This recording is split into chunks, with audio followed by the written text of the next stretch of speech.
saying over and over. I keep saying over and over how happy I am that it turned out that way, and we don't have to talk about what it means if it went the other way.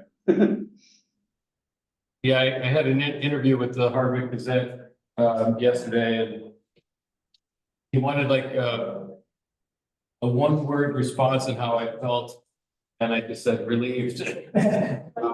Yes. But yeah, so I'm glad it turned out the way it did. We were all a little nervous, I think. Bruce is here, I think. Okay, so Bruce is just joining us. We have Amy and Peter at Sept online, but we can't see them. And we have a motion. I'll make a motion to accept the minutes of August 20th. So A second. Almost second. Any discussion? Have our minutes approved.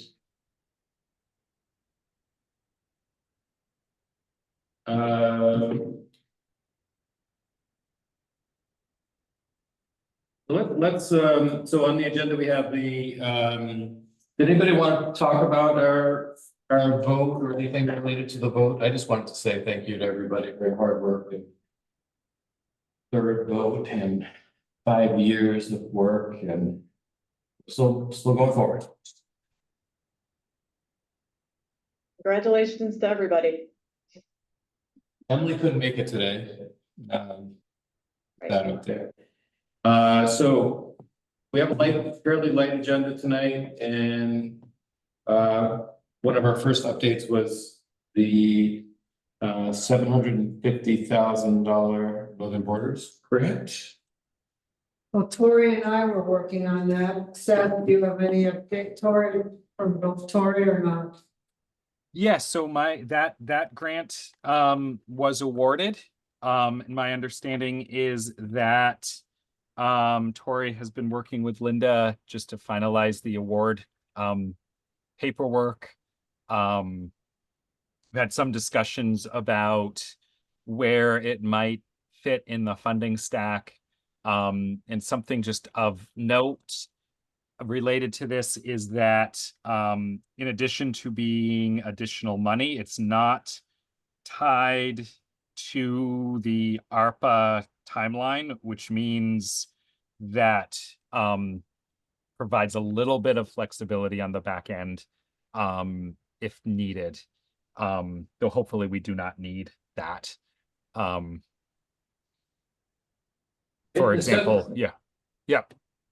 Sorry, I can't see you, but could you just, I thought we got word that we didn't receive that grant previously, so this seems like it came back. Yeah.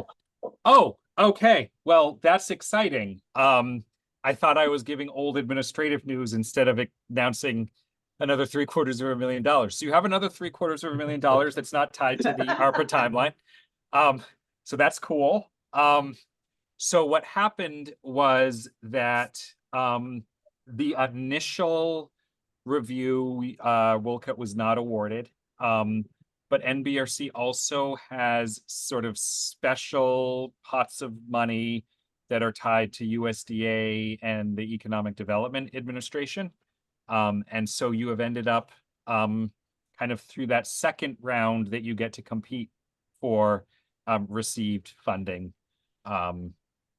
So you're right, Jim. You initially got a no award notice, but were put in kind of the next round review, and you in that next round received what you were requesting. And so this money has an extended timeline compared to the ARPA funding, but what can this grant money be used for? It can be used for the construction phase of the project. So and you know, as time works along, you know, it may be worth having a discussion as we get closer to, you know, or further along in the design process about if there are specific components of construction that have the potential to bleed over that timeline and targeting these funds to that. But we're not there. I don't think we're there at that point yet. Because I think you still have the possibility to do it within the ARPA window. But big picture is this is money for the construction phase in addition to what she already had. So one of the hard parts with this grant is that it needs, non-federal match. We worked that out? That Yes, so took a while to figure that out. yeah, there are some, so that is a good question. It requires a non-federal match. There is the possibility of utilizing the local ARPA for the non-federal match or the CRRP money.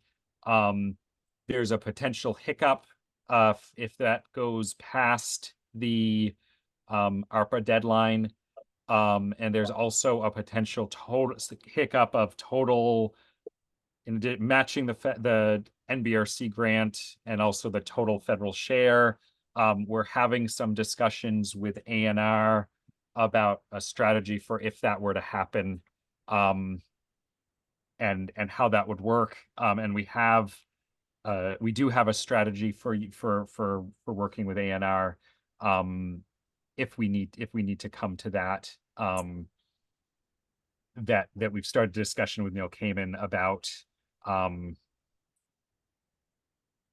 as an option, and we're also looking at some other non-federal grants like BGS community facilities grants, and you know, exploring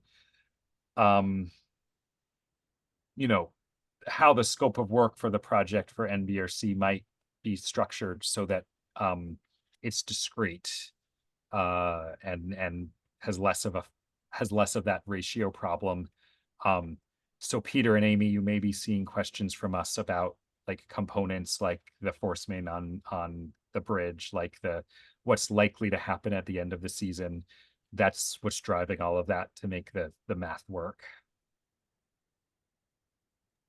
Thing you said, Seth, you said that it could maybe not work with the local ARPA match, which was 125,000 that the board agreed to. Yeah. Well, what the town did was they, in the advice of VLCT, they spent all their ARPA money Mm-hmm. on payroll. If you've done that, We are, but it's sitting there. You know what I mean? The ARPA money's gone, the deadline's done, but the Yep. money's sitting in the general fund.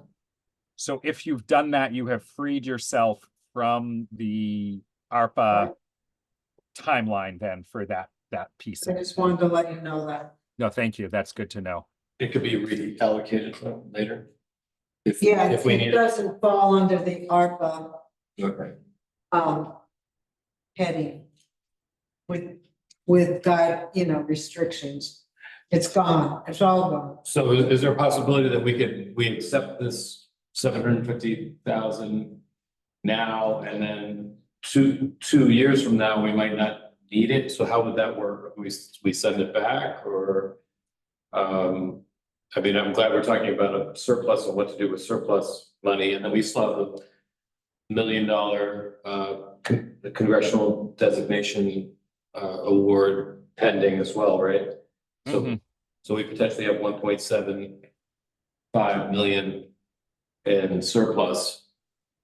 Well, they Yeah. don't give it to us. Right. We just draw it down. Right. We would not draw it down, or we would, Do they need to see that match up front, I guess is what I. No, I've already talked, I sat with Sept and Yeah, Only when you start Tori spending. for a whole afternoon, and we talked about all this stuff. yeah. I think we had a discussion, Peter, and Amy, a couple meetings back, when there was this potential of a surplus. And the question came up, like, could we use that surplus for a pre-treatment? And I think you guys were voicing against that thought, but I just wanted to, if we could just briefly revisit that discussion.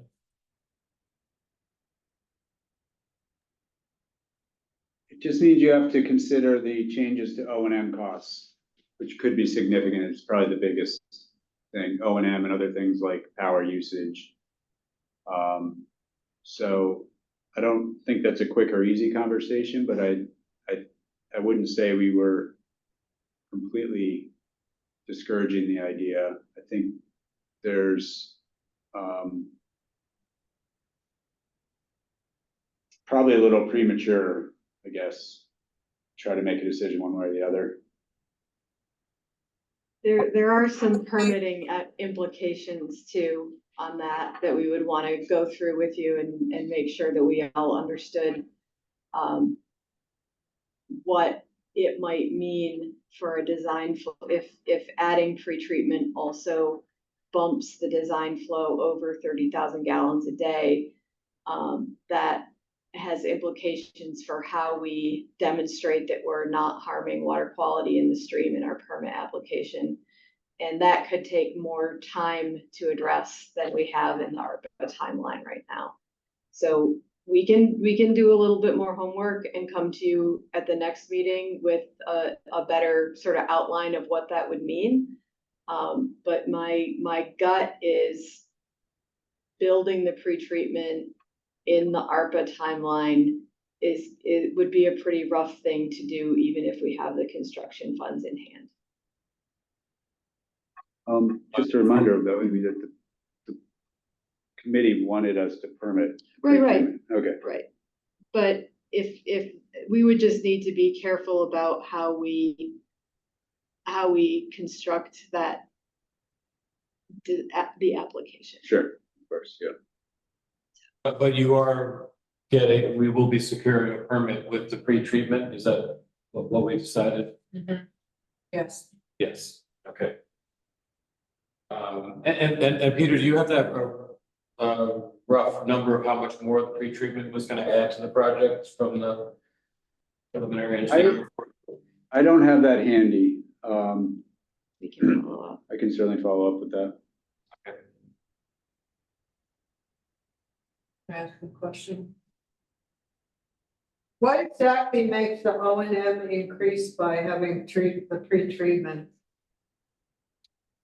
The advanced treatment tanks knock down the strength and do a lot of the cleaning of the wastewater prior to disposal into the soil, so that the soil doesn't need to do as much of the work, and it ends up being much more about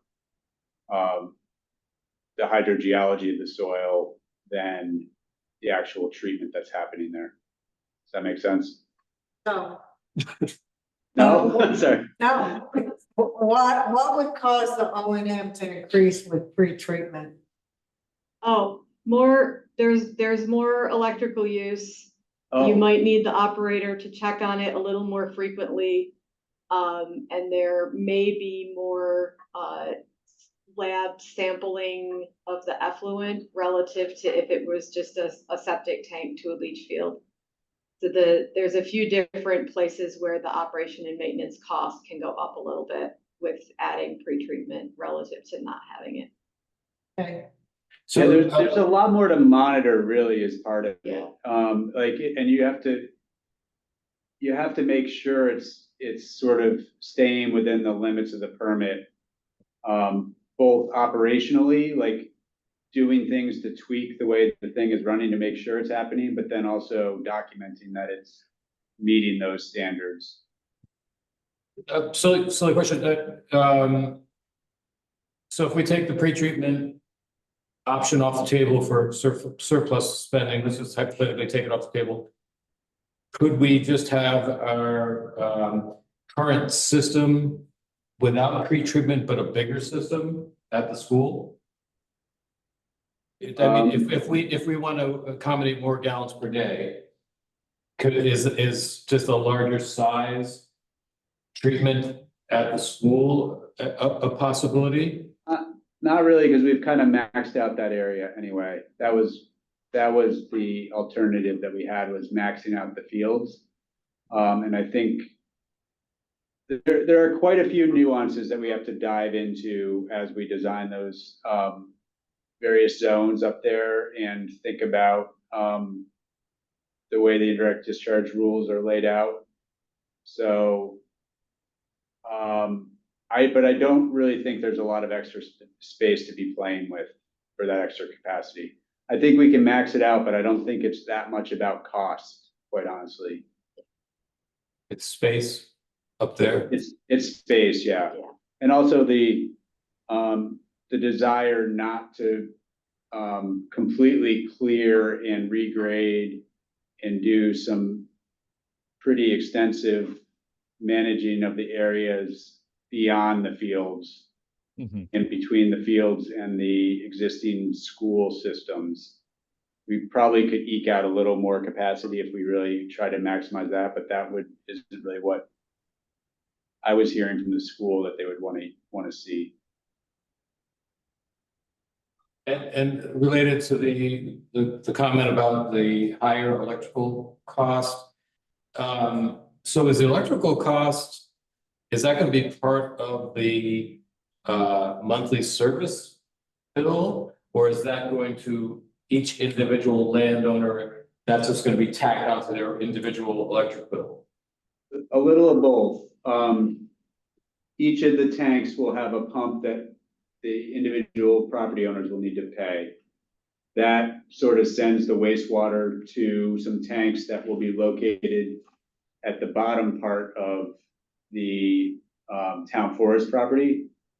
Hopefully, we kind of need to confirm all this as we design everything, but hopefully that's the location for the pump station. Any pumps or pump stations or controls or anything from that point on will be sort of part of the community system that will have to get divided up amongst the users. Maybe the better way to frame the whole surplus discussion is there any way that we can make this system better or bigger without further burdening permitting or design to an extent where we have trouble meeting the deadline? Maybe it's another way to look at it. I hate to see sending back 1.7 million, but or even $250,000.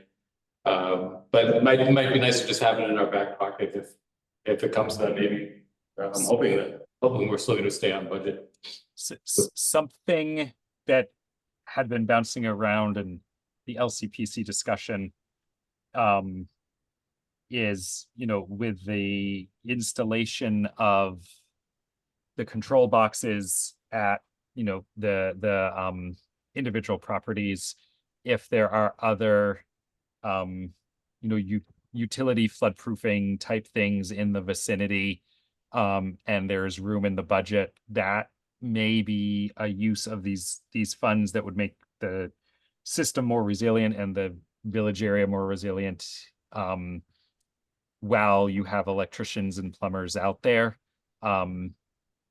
And, for example, if you're putting up the control box and, above to the 500-year plane and the outdoor meter is, below that level, while they're doing that, elevating those two, that would require some coordination with the homeowners and Hardwick Electric, which is not always super easy to coordinate with. But that would be the type of thing that the flexibility on time and flexibility on money that ARPA might not pay for might be beneficial. But I would just advise to hold this money for the need for additional money and additional time for the wastewater project, and have some ideas for how to stretch or expand in the back pocket, rather than the front pocket, if you will, at this point. But this is a great issue and discussion to have, about are there ways to make the system more resilient? And I think for the engineering team to be thinking about that when you're out there too would be, if there's something that could be done to make it more durable, lower future maintenance costs, build in some redundancy, this might provide an opportunity to do that too. Question. How about the main tank before the school and the control building at the school maybe has a backup generator? So when the power goes out, that besides the storage, you have a backup generator that can run those? Yeah, I think That's smart. that's a reasonable consideration for sure.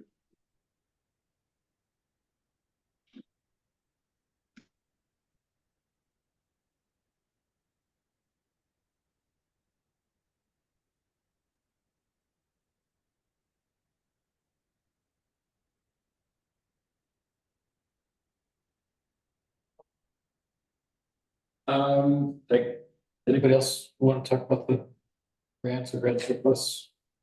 Before we move on? Peter and Amy, did you want to give us your update? We had a few itemized updates from Stone Sure. on the agenda. I guess, first off, the topographic surveying is going well.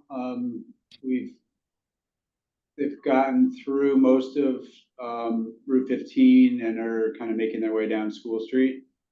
So, that's good news. We are beginning to plan, and schedule ledge probes along the force main route and around the various tanks if needed, to document where we might have some ledge problems. That includes obtaining a V-Trans 1111 permit for the work that will happen in the right of way. So that's ongoing. Internally, we're kind of moving towards the environmental interest document that we're going to need to prepare and kind of looking at all those boxes we need to check, which involves a lot of outreach. We're kind of going through that, making sure we don't miss any weather-related, time-sensitive type stuff. And we're strategically trying to think about how to expedite the archaeology end of things, recognizing that we're, still working towards having a topographic survey and working towards a 30% design. So more on that in the next month, but those are some of the key things that we're trying to advance at this point. Am I missing anything, Amy? No, I don't think so. When do you, the 30% design, what's your rough date on that? There's a lot of pieces that go into that, so I don't know that we have a rough date other than, I want to say we're shooting for the end of this calendar year. Which seems pretty reasonable, quite frankly.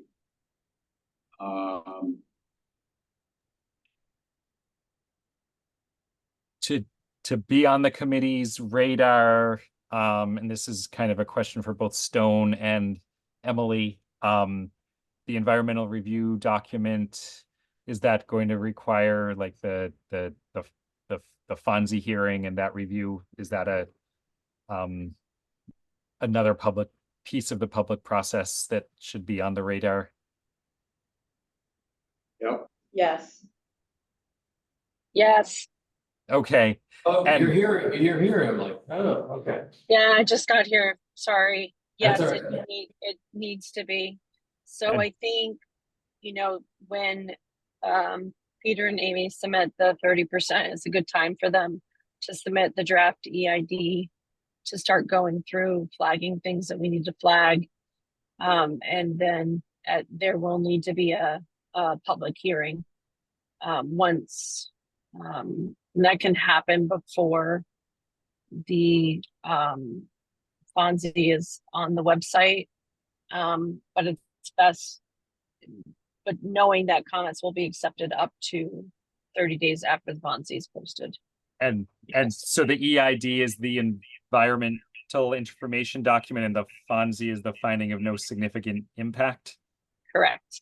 And timing wise, just so folks are thinking of public. It's just, yeah, we won't be able to do a full sign off on the Fonzie stuff until section 106 is concurred. So it's gonna get really tight this spring, I think, with everything into the early, late spring. So I suspect that the environmental review will, occur in the spring.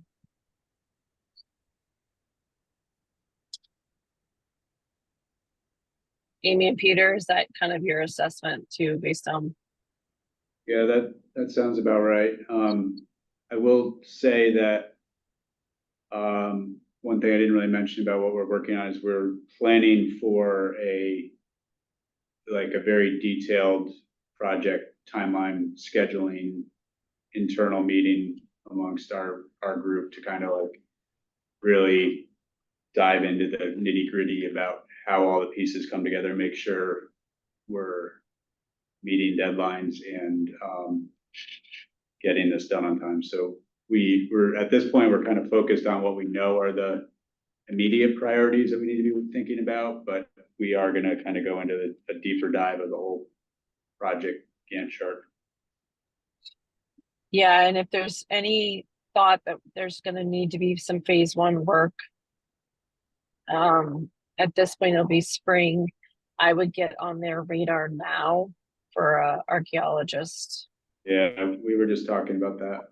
Yeah, I'm gonna highly encourage you to make sure you're already scheduled for the spring. Because there's a lot of village projects that are all in the same boat this spring with phase 1.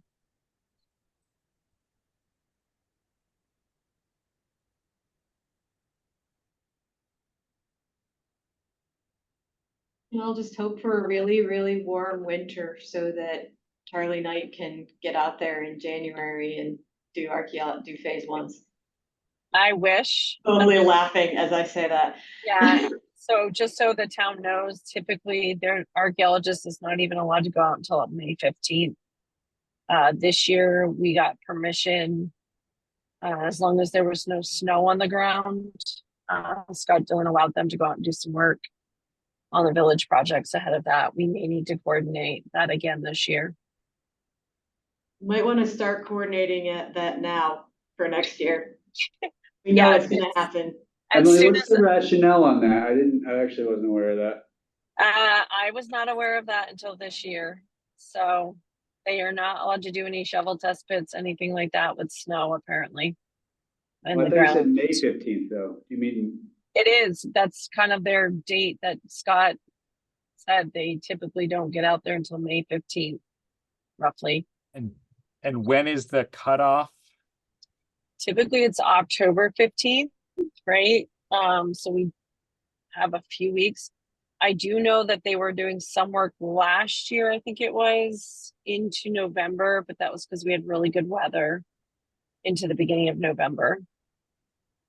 But that has to be like, I guess, permission from the Vermont Department of Historic Preservation to allow that to occur. So we want to make sure that we're all keeping a really close eye on that in general, because that will be the part that holds up the environmental review. Mm-hmm. It won't hold up the permitting process in terms of like the indirect discharge, because they submit the 90% plans for that. But in terms of completing the step 2, that's, I think, where we're going to see some hold up a little.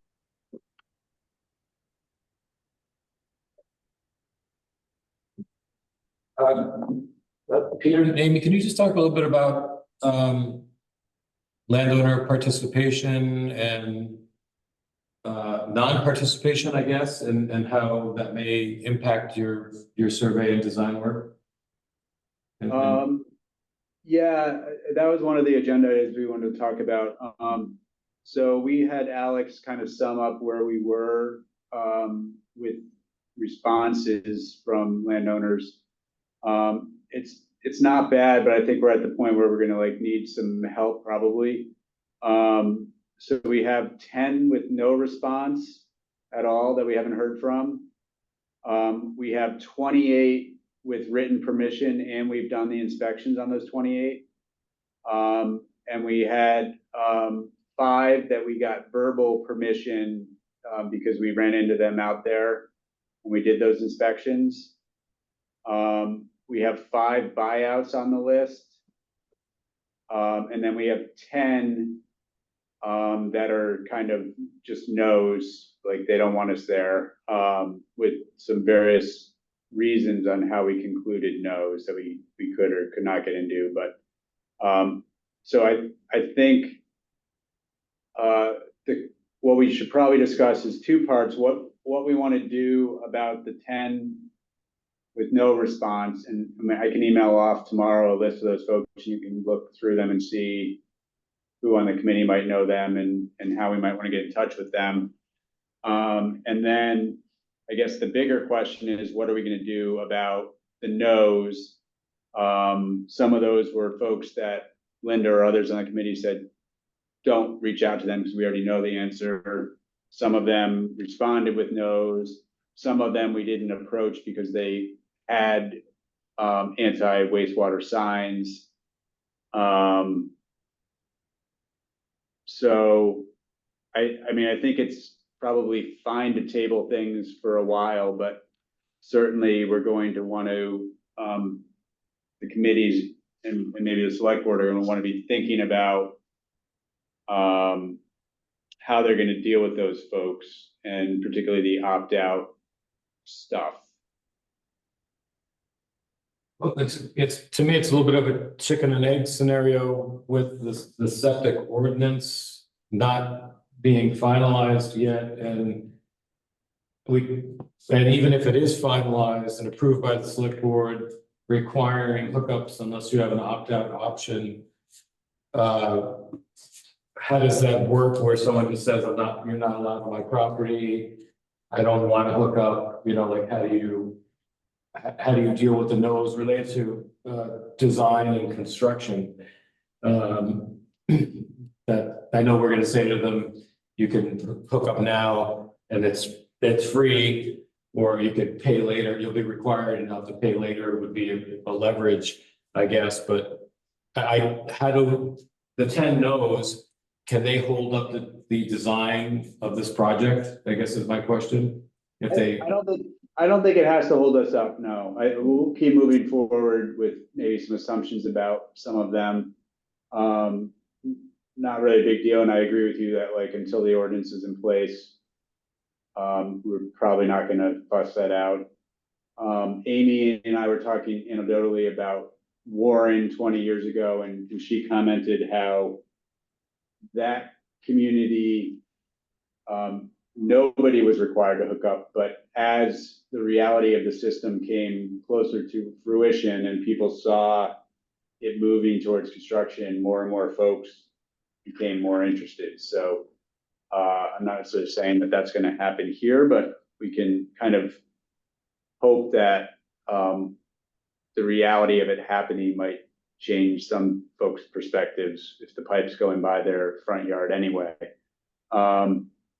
I think for now we should probably focus on the flat out, we didn't get a response from them, and it would be really great if a lot of those no responses turned into yeses, and we can kind of start narrowing down the number of no's to a point where maybe they're not as critical for the project. Just, you know, this is just Amy and my perspective is, I don't think the town is going to want to deal with like a lot of legal issues pertaining to folks who maybe don't want to connect. So we're kind of hoping that those folks are limited.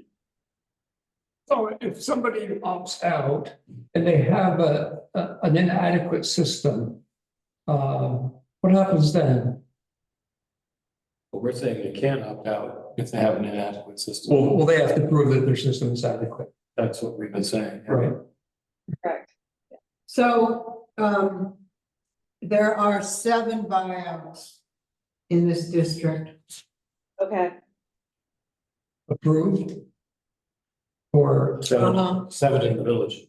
well, The only one that hasn't been approved is Bernard's. It should be, of all of them, he's the one that should be. right. It's gotta go through FEMA. So the 7 of those, I think you should send a list. Of the 10 to us. I know of one that had a sign up. Sent a no back. An elderly lady, the kids wanted. And it's the only way they were gonna sell their house. They actually came in and voted yes to offset her vote, so.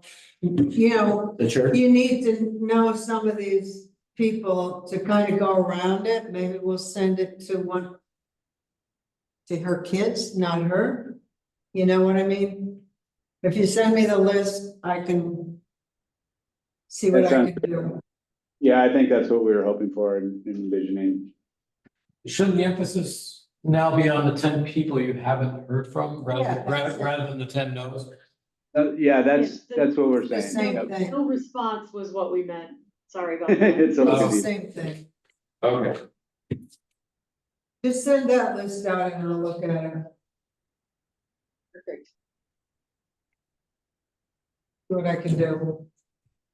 And you've said that you're gonna have a more detailed timeline that you're working on internally. We have this rough end of year for the 30% design, but the more detailed timeline we'll get in the next coming meetings.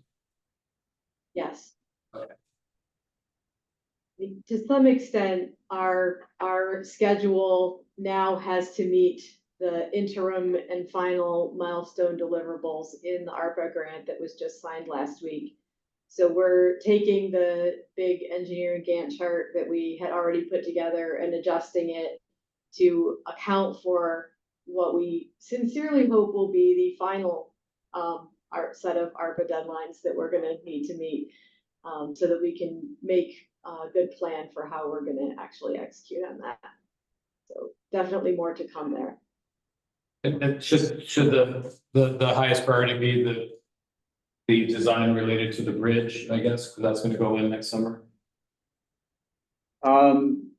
Yeah, that's a good point that I didn't really throw that into the update. We had a good meeting with V-Trans and their design team. I'm losing track of time, 2 or 3 weeks ago, and we have a bunch of action items associated with that, including sort of a short-term, some short-term cost estimating and specifications, and then some longer design work that will be included in their bid package that I think we committed to getting to them by the end of October for their review and incorporation. So thank you for mentioning that, Jim.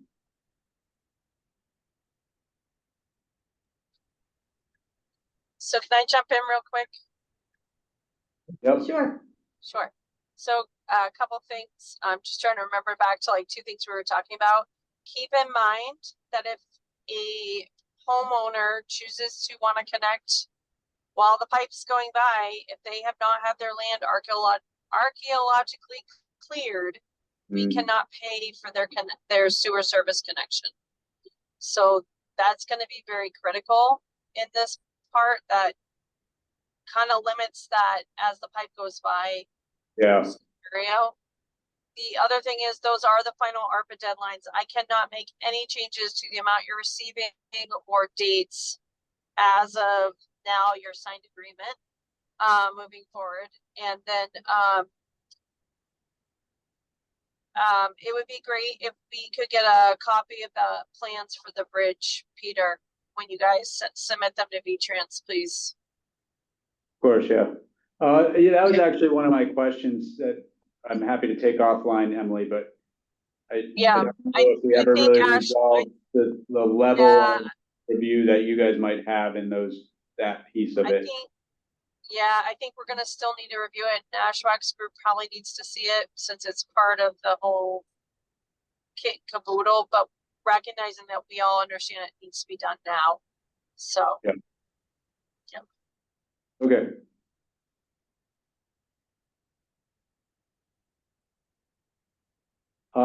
Lastly, Emily, I also haven't, as long as we're talking about that, I haven't remembered if there was a response to the concept that the town will need to pay V-Trans for the wastewater related items that are getting installed by their, hopefully, the way we would like to do it, have the V-Trans contractor installing portions of the wastewater project when that bridge gets built.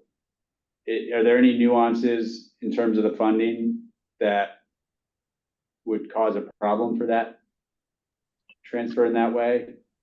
I don't think so, but I think we're kind of waiting to hear from Eric Blatt and Neil about that. Okay. I know we've asked the question several times. Okay, I great. will bring it up again to All right, thank confirm. you. Yep.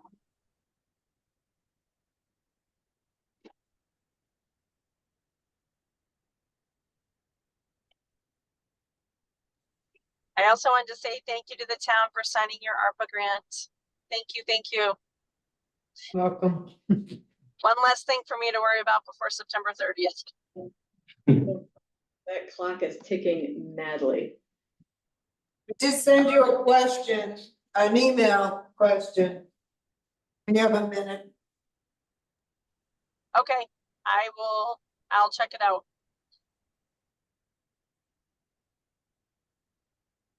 Anything else from Amy and Peter? I don't think so. Amy?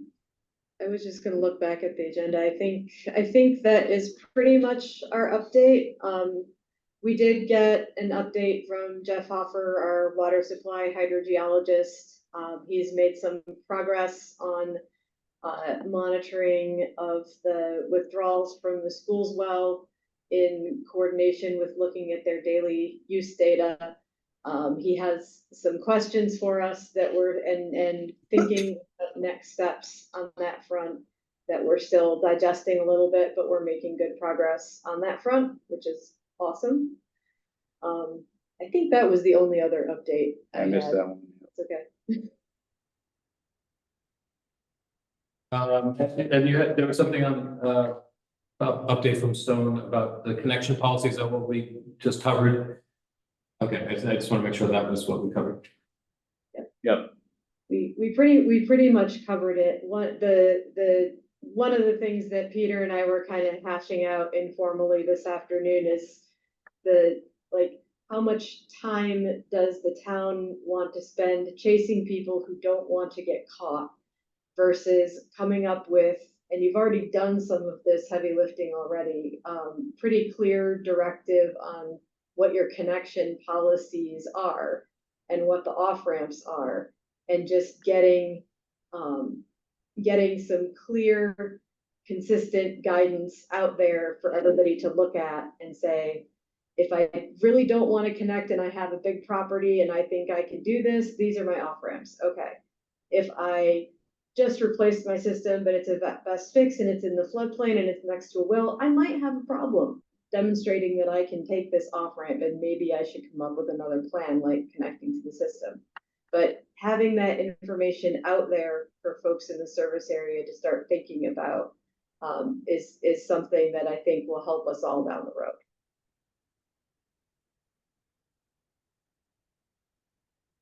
By down the road, I mean in the next 3 or 4 months.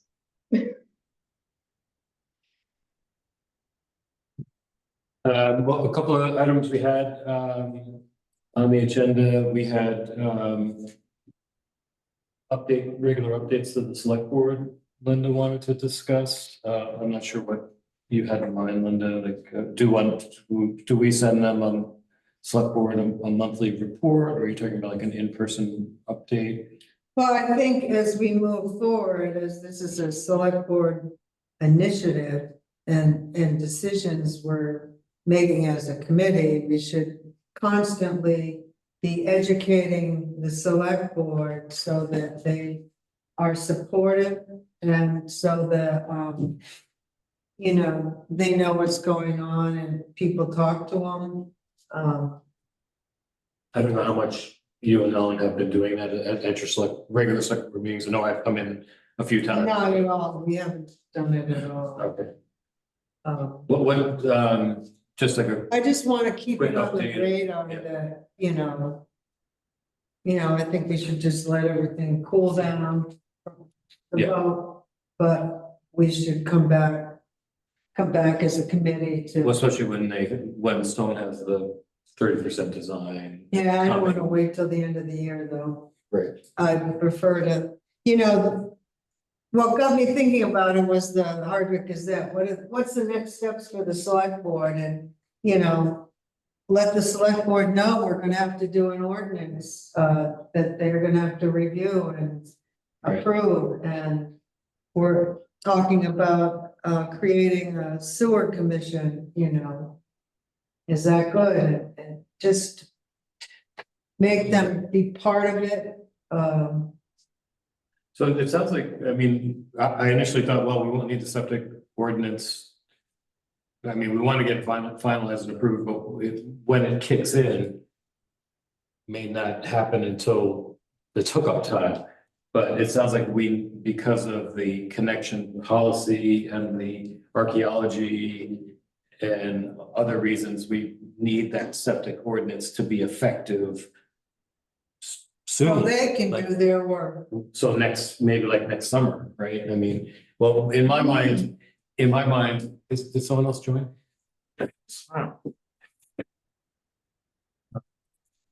I'm just conscious of, getting a septic ordinance. You're gonna need at least to. At least get 4 people informed, so Right. they're with you on it. Well, in my mind, I wanted the septic ordinance approved by the select board before town meeting in case there's a change in select board. That's just my pragmatic way of thinking, because if we don't have a supporting select board, and they don't support the ordinance, that can essentially be a backdoor way of killing this. So that's why it seems like we need to get that done this fall and winter. And I don't know what the process is for approving an ordinance from the select board perspective. And So maybe- you need to you need to present a draft, needs to be on the agenda. Then the next time you need, if there's no changes, and then you need to hold a public hearing. And take comments, and then the board adopts it, then it goes in the paper. It has to be published in the paper and on the website and posted, this ordinance. And it doesn't become effective for 45 days. Once it's been approved, because voters can petition for a townwide vote on it. So the sooner the better, And. given that back planning timeline. And citing as much state law for what you're enforcing with all the points, the better off it'll be if it's quoted for state law, that people can't complain. And if we have that 45-day window where it's not effective. So in my mind, we should back plan from there. From town meeting back. Mhm. So So we're, you will have, I'm working with JB on a contract for finalizing the draft of the ordinance. And I can talk to her, draft contract for more of her time to do that. And I think we can have a discussion also about the timeline. And so Jim, if what I'm hearing is the goal would be to have that 45-day window end at town meeting. And so we should work back from town meeting as the effective date, not the adoption date. Am I Right. got you right? At the very latest, yeah. But the other thing is you want it on the town meeting warning, which you'd need to have by the last week in January, or is it gonna sit on its own? And then you only need to post it for 30 days. What would be a town meeting warning? I don't know. No, that's too confusing, sorry. Forget what I said. Okay. Thank you. That would be, I think, a way of definitely killing it. Just thinking about it, it was voted on the town meeting. So we're talking about, really by the holidays, this being finalized. So we're really talking about the fall of getting this ordinance approved by the select board. So the And it's their busy time with budgeting, so let's keep going. So we're talking like, can we get this? I thought we had a pretty good, We do. the Kinda. ordinance looks good. We just need to, like, for the opt-out, we should really clearly state what the That is- state law requires for stuff on there. So it's very clear and people read it when they see it. Did JB update that? Amy, do you know? So, yep, so yeah, that you basically have all of the policy decisions made and sort of drafts in that summary. It's a matter of compiling it. So I think a What do follow, you mean by compiling set? Just putting it together. putting Yeah. it together, because you've had discussions about the policy items in those individual paragraphs, right, in those individual languages. Now it's kind of plugging into the framework and format to, but that framework and format is there. So it's not starting from zero, really. And you're working with JB on getting JB some more, sounds like some more grant money to continue working on this. Is that what you're saying, Sam? Yes, yes. And is it possible that the committee can have a look at any updates to do that compilation that you're talking about by our meeting next month? Well, I need the contract from JB, and then I would need a DEC to review that contract, and then I would need, and then JB would need to do the work. So I think that feels like a hard timeline given the pieces of that. But Emily, how long do you think DEC would need to do the kind of review of that work of the contract for that, if it's just amending our existing contract to include a little more money? It shouldn't take me very long. So can I give you a maybe, Jim? But I'm just very nervous about this timeline that we just back planned from town meeting. Now that we really got to get this, the select board sounds like it needs, we have to do a public hearing. And then we have that 45-day window that we really need to get this done by late fall at the very, very latest. It's already mid-September. So I'm getting a little nervous about that. so I'm gonna say two things. It's okay to be nervous about it, but this is not the thing that is gonna stop the project. Having clear knowledge, clear language about decisions that have already been made, easily accessible to folks who are interested in either connecting or avoiding connection, is gonna be more important than the legalese. We can keep working on the legalese and the ordinance itself and have it ready when it is right to be ready, but we're still early enough in the design process that we can adjust as needed. But I don't think I don't know if it helps you, Jim, or not, but I'm not feeling exercised about the ordinance. I'm feeling exercised about making sure that we get what we need for environmental review in the 30% design. You're not nervous about the town meeting deadline and potential, a new select board potentially nixing the ordinance? Not yet. I guess how many seats are vacating? Mm, Right. yeah, No, Or maybe rather than vacating up for reelection. I think it's only maybe two. Okay. You know which two? No, I have, someone else, not sure. That's a blended question. And then I don't know if Richard's not up, his health is not great and. I think if Richard wants to do it, Richard would be fine. Everyone likes Richard. So I think that what I'm gonna I'm worried if he- suggest, Got off because of his health. yeah, what I'm gonna suggest, because I think both points are valid, that we kind of have two tracks going where like Stone goes forth and does all things necessary for engineering and environmental review documentation. And then LCPC works with JB and ANR to really get to the point where there's a draft ordinance in full form, ready for committee and then select board approval. And that we have the two processes going full steam ahead. Both aiming for different spring deadlines. And not view them as competing, because the only ones time who really has to be involved in both, in terms of super involved in both, is LCPC's, and by that I mean Tori, and she's not here to defend herself.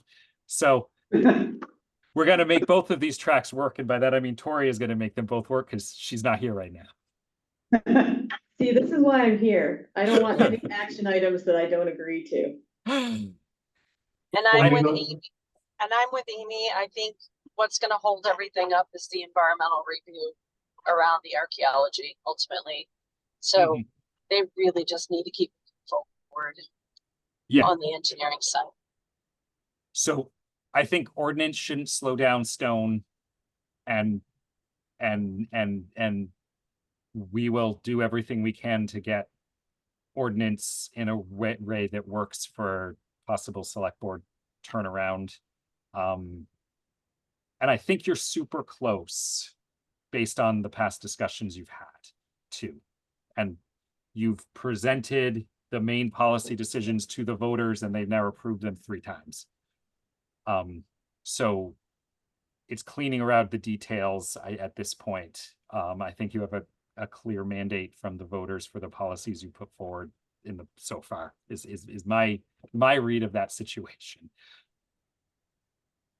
Right, and yeah, it's just the rate information and the opt-out. Yep. Section has to be crystal clear. It does. Agreed, Jim. Absolutely. So we'll just put it, one last question to Linda, so say, when would the select board like to see this to act? Maybe I could put it out there that way, given our back planning. Are we talking about November? I can't really answer when they want to see it. I mean, based on Whatever you. this timeline I and have the process. Sorry. Well, the process of the select board approval, the public hearing that you were discussing, I don't know how, I'm trying to wrap my head around how much time that takes. And then we have that 45-day. So you should 45-day figure a clock. month of, first the draft for them to review and stuff, and then have the public hearing, the next meeting to vote, so that's a month. So November, December. And then, just whenever you, in case we have to vote, have a town meeting, it has to be posted for 30 days, so let's say 40 days, because you gotta write up the warning and stuff. Why would we have to have a vote? No, if we have to, But that's only if there's a petition. right, but isn't that why you're? No, you charged said it's for town 45, meetings? you said it's 45 day before it's effective because that's the petition window. Correct. So I was thinking the effective date, as we're talking about, should be town meeting the latest. Okay, So 45 days back from there. And then you said we have a select board meeting yeah, I'd say a month. and then the public hearing. Mhm. And then the select, if people have comments, there might be some changes to the Yeah, ordinance. it could be. So maybe roughly shooting for November, getting this to the select board in November. Mhm. It has to be fully approved by the end of the year, right? It Should be. doesn't have to. Well, it should be to give us a window of 45 days. We need January and February for the 45 days.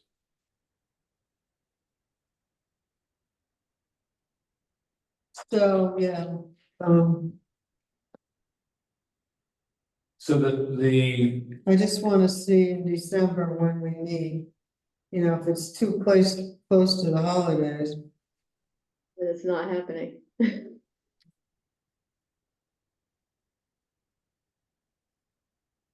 When is that? So the 4th and the 18th.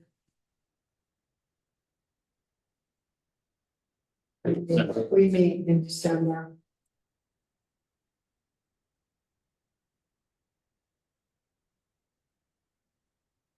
So we'll put the ordinance on the October wastewater committee agenda and hopefully JB can be there.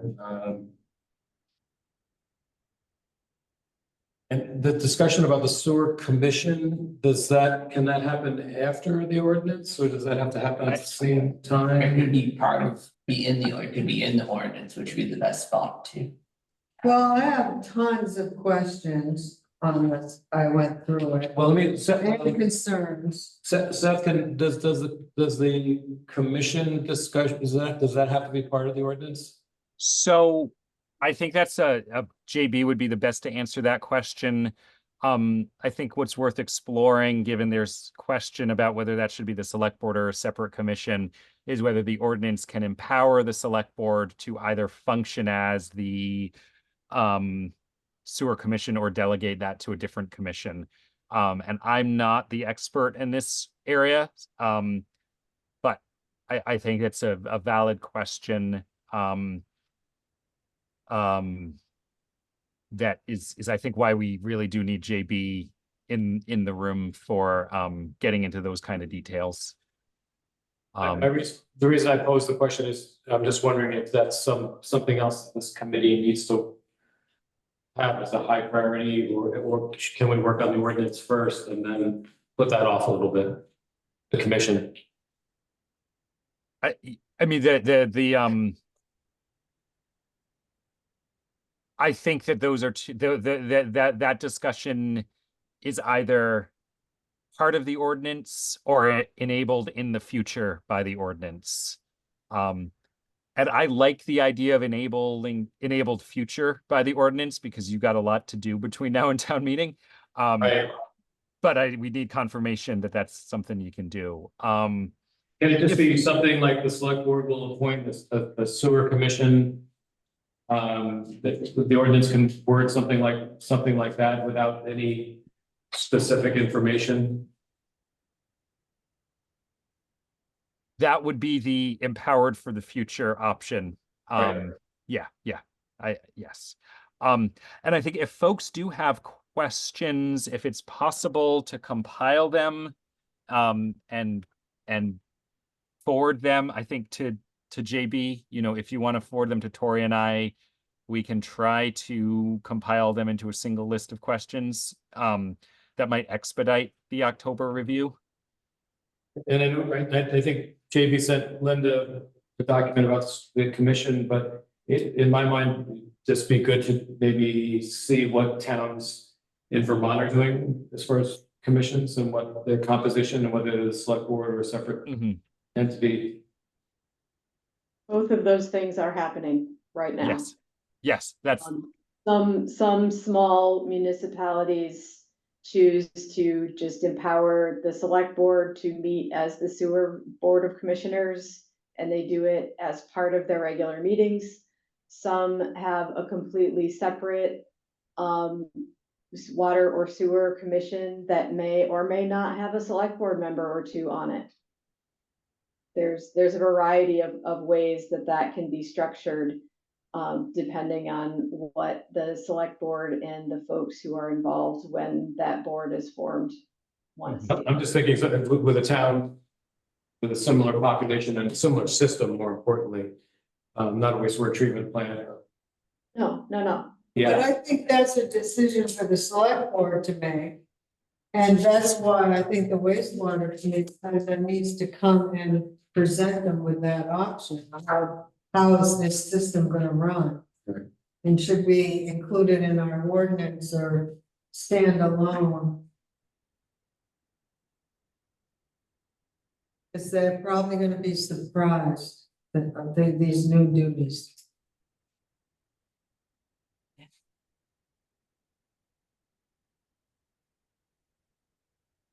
my sense is that you would maybe prefer to having a separate sewer commission than having a select board do it. Does that make sense? I would. A separate committee of some places just have 2 members of the select board and 3 people that are on the system.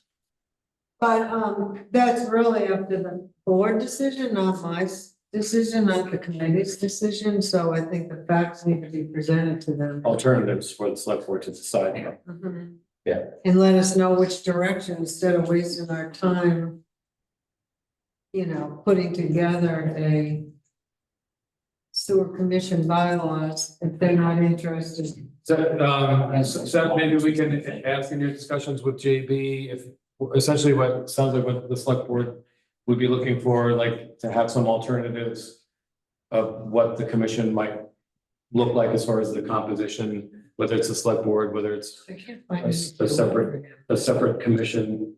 Something that they're gonna need to help make that decision. Yep, that makes sense. So we could put the septic ordinance, the sewer commission discussion items for next month, and then I think the updates that from Amy and Peter will be helpful. If we keep doing what we just did tonight.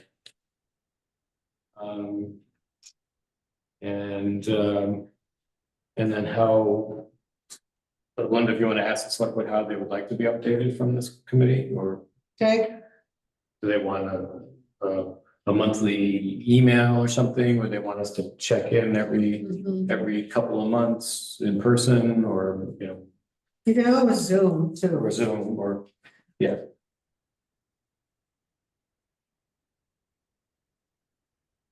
I think that kind of covered the agenda. We didn't have anything, I didn't ask about other items on the agenda. Does it folks on Zoom have any other items that you'd like to discuss, or anyone in the room?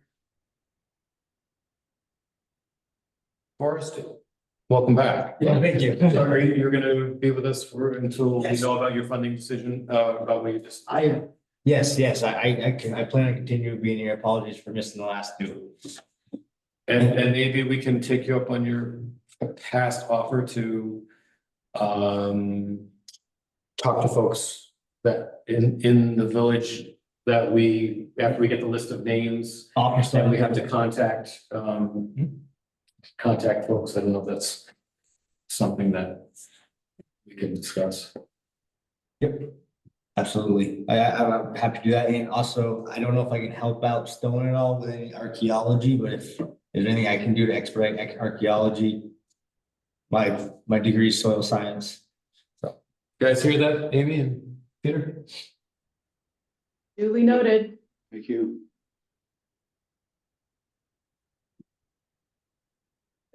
Any other items? We're actually going to finish early tonight. We'll start us late and finish early. Thank you, everyone, again. Thanks, Emily, if you're still on. Thanks. Thank you, guys. Have a great night. Thank you. All right, good. Good sunshine while it lasts. Some AI. We're doing a third. Yeah, thank you.